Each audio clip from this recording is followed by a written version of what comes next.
बेटी को बेटी ही रहने दो, दिल छू जाने वाली कहानी।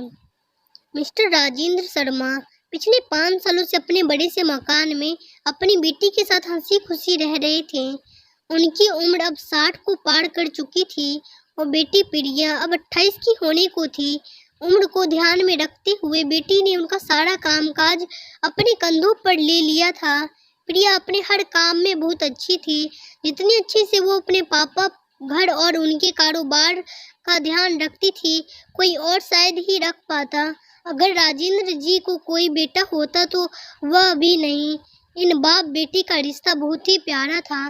बिना बाबा के प्रिया को नहीं चलता और बिना प्रिया के उसके बाप का किसी काम में मन नहीं लगता। कभी कभी ऐसा लगता जैसे राजेंद्र जी प्रिया के बाप नहीं, उसके बेटे हैं। प्रिया की हरकतें ही कुछ ऐसी थी, बाबा को सुबह जल्दी उठाकर जबरदस्ती वॉकिंग के लिए भेजना हो, या छोटे बच्चों को जैसी दवाइयाँ पिलाते हैं वैसे ही पापा की दवाइयाँ उन्हें खिलानी हो, या प्रिया का बर्ताव अपने बाबा के साथ बिल्कुल वैसे ही था जैसे किसी माँ का अपने बच्चे के साथ होता है। प्रिया के बाबा भी कुछ कम नहीं थे। जब प्रिया उन्हें दवाई खाने के लिए देती तो आधी दवाई खाते, आधी छुपा लेते, लेकिन प्रिया की नजरों से बच नहीं पाते। फिर वह उनके सामने खड़ी होकर सारी दवाई उन्हें जबरदस्ती खिलाती। रात को प्रिया के सोने के बाद चुपके से किचन में जाकर फ्रिज से मिठाई चुरा कर खाना। बाबा की ऐसी शरारतें भी प्रिया पकड़ लेती थी। पकड़े जाने पर बाबा पानी पीने का बहाना करते, लेकिन प्रिया उनको समझ जाती कि मिठाई आपके लिए हानिकारक है। बाबा को याद दिलाती कि पिछली बार उनका शुगर लेवल कितना बढ़ गया था। अपने ही घर में मैं मिठाई भी नहीं खा सकता। बड़बड़ाते हुए, नाराज होने की एक्टिंग करते हुए बाबा किचन से चले जाते। फिर प्रिया उन्हें मनाने के लिए एक मिठाई का टुकड़ा पापा के पास लेकर जाती और फिर वो दोनों उसे आधा आधा बांटकर खाते। दोनों के चेहरे पर बड़ी स्माइल आ जाती। बस ऐसे ही दोनों की जिंदगी हंसी खुशी कट रही थी।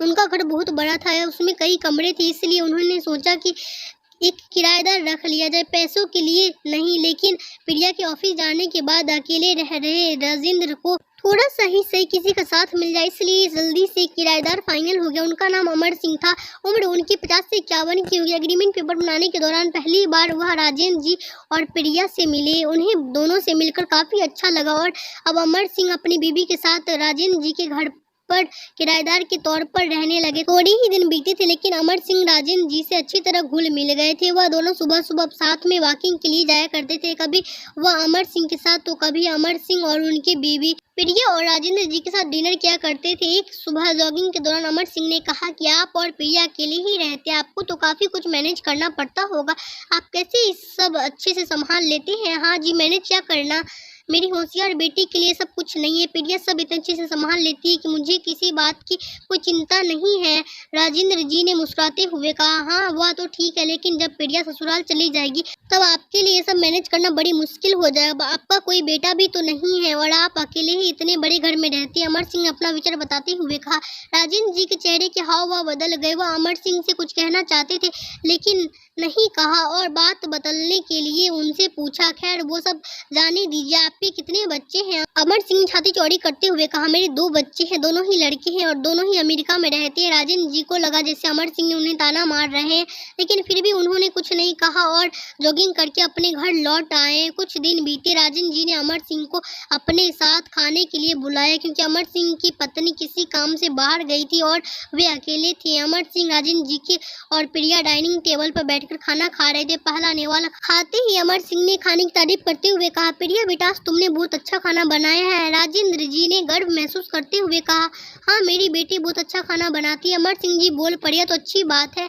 उसके ससुराल वाले बड़े खुश रहेंगे। प्रिया उनसे कुछ कहना चाहती थी, लेकिन राजेंद्र जी ने उसे रोक दिया और बात बदलने के लिए प्रिया से पूछा, कारोबार कैसा चल रहा है, कोई दिक्कत तो नहीं हो रही है। प्रिया ने कारोबार की सारी जानकारी और स्थिति अपने पापा को बताई, जिससे अमर सिंह सुन रहे थे। वह प्रभावित होकर बोले, वह प्रिया बेटा मानना पड़ेगा, जिस तरह से तुम सारा कारोबार संभाल रही हो, तुम राजेंद्र जी की बेटी नहीं बेटा हो। अब राजेंद्र जी से नहीं रहा गया। उन्होंने कहा, पता नहीं क्यों आप सभी लोग बेटी को बेटे से कंपेयर करते हुए ऐसा एक भी काम या एक फील्ड बताइए जिसमें बेटिया ने अपना नाम न बनाया हो। अरे आसमान से प्लेन उड़ाने से लेकर देश सर्वोच्च पद पर बैठकर देश चलाने की बेटियां हमेशा अपने आप को साबित किया है, लेकिन आप जैसे लोग उनकी तुलना बेटों से ही करते रहोगे। होते होंगे बेटे सबके लिए ज़्यादा इम्पोर्टेंट, मेरे लिए तो मेरी बेटी ही सबसे बढ़कर है।